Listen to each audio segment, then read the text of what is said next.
একটা কথা আমি তোমাদের কাছে প্রায়ই শুনি যে দিদি আমাদের ফাউন্ডেশনটা না আমাদের ফেসে বসছে না, বা আমাদের ফাউন্ডেশনটা কিছুক্ষণ যাওয়ার পর কালো হয়ে যাচ্ছে, বা আমাদের ফাউন্ডেশনটা না উঠে আসছে। তো আজকের ভিডিওতে আমি এইসব প্রবলেম নিয়ে তোমাদের সাথে আলোচনা করব যে কিভাবে মেকআপটা করলে তোমাদের এইসব প্রবলেম ফেস করতে হবে না। আর তারই সাথে সাথে আমি তোমাদেরকে আজকে একটা মেকআপের টিউটোরিয়ালও দেখাচ্ছি। এই লুকটা ছিল একটা রিসেপশন ব্রাইডের লুক বলতে পারো।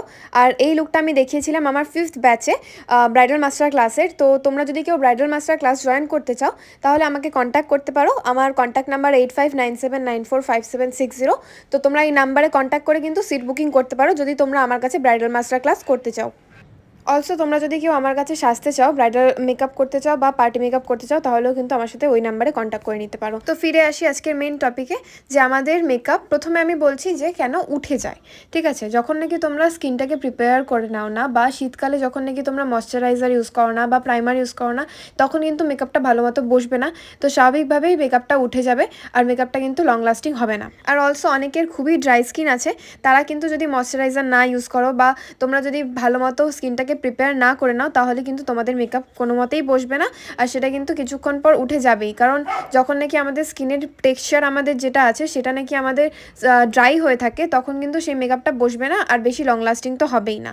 আর তাছাড়াও যদি তোমরা কোনো ক্রিম প্রোডাক্ট ইউজ করার পর, লাইক সেটা ক্রিম ব্লাশ অন হতে পারে, ক্রিম কন্ট্রোল হতে পারে বা ক্রিম ফাউন্ডেশন হতে পারে, সেটাকে পাউডার দিয়ে অ্যান্ড তারপরে ফিক্সিং স্প্রে দিয়ে সেট না করো, তাহলেও কিন্তু তোমাদের মেকআপটা একটু পরে উঠে আসবেই। সে তোমাদের হাত লাগুক বা চুল লাগুক, যাই লাগুক না কেন, বা তোমরা যদি ঘামো তারপরেও কিন্তু সেটা উঠেই আসবে।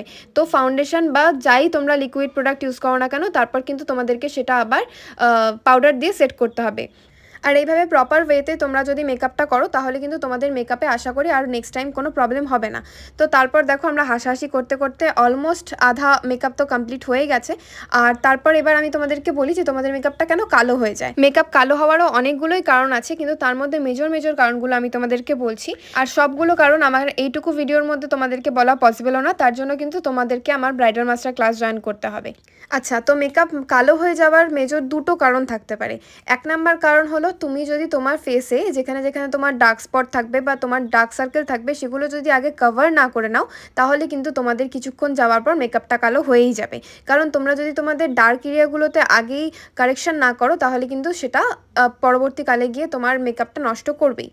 আর এছাড়াও তোমরা যদি তোমাদের স্কিন টোনের রাইট শেডের ফাউন্ডেশন না ইউজ করো, তোমরা যদি এক শেড ডার্কার ইউজ করো বা এক্স্যাক্ট তোমাদের স্কিন টোনের যে ফাউন্ডেশন হয় সেটা ইউজ করো, তাহলেও কিন্তু মেকআপটা অনেক সময় ডার্ক হয়ে যেতে পারে। তার কারণটা হলো, বেশিরভাগ ব্র্যান্ডের ফাউন্ডেশনই যখন আমরা ইউজ করি না কেন, আমরা জানি যে সেই শেডটা কিছুক্ষণ পরে অক্সিডাইজ হয়ে যাবে। অক্সিডাইজ মানেই হলো যেটা তোমার স্কিন টোন সেটার সাথে আরও পারফেক্টলি বসে যাবে। তো তার জন্য আমি যখন মেনলি ব্রাইডাল বা যে কোনো ধরনের পার্টি মেকআপ করি, তখন এক শেড কিন্তু ফেয়ার ফাউন্ডেশন ইউজ করি, যাতে সেটা অক্সিডাইজ হয়ে যাওয়ার পর সেটা ওর স্কিন টোনে চলে আসে, যাকেই আমি ইউজ করছি না কেন। তো দেখো, কথা বলতে বলতে আজকের মেকআপ তো প্রায় কমপ্লিট। আর এখানে আমাদের আধা ফটোশ্যুট হয়ে যাওয়ার পর আমি ওকে সিঁদুর পরিয়ে দিচ্ছিলাম, কারণ ওর ইচ্ছে ছিল যে সিঁদুর পরানোর পর লুকটা কেমন লাগবে সেটাও দেখবে। তো আজকের ভিডিওতে এতটুকুই থাকলো, আর আশা করি তোমাদের ভিডিওটা হেল্পফুল হলো। আর যদি এই ভিডিওটা ভালো লাগে, তাহলে কিন্তু অবশ্যই আমাকে লাইক আর সাবস্ক্রাইব করতে ভুলো না, বা ফলো করতে ভুলো না। আর তোমাদের লুকটা কেমন লাগলো সেটা তোমরা জানিও, আর ওর কেমন লাগলো সেটা ওর থেকেই শুনে নেই। তোকে যে আজকে এই লুকটা দিলাম, বল তোর কেমন লাগছে? সেই আমি মানে জাস্ট বলে বুঝাতে পারবো না। আর সিঁদুরটা কিন্তু তোর ইচ্ছাতে পরে পরানো হয়েছে, যার জন্য সব মেকআপ ঘাইটে গেছে। যাই হোক, ঠিক আছে, ভালো লাগছে তো তোর? একদম ফুল স্যাটিসফাই, ফুল। ঠিক আছে, চলো, থ্যাংক ইউ, টাটা বলে দে। টাটা। তো তোমরা তো দেখলি ও কতটা খুশি আজকের লুকটা পেয়ে। আর তোমাদের সাথে আবার অন্য কোনো ভিডিওতে দেখা হচ্ছে। তো আজকের মতো টাটা।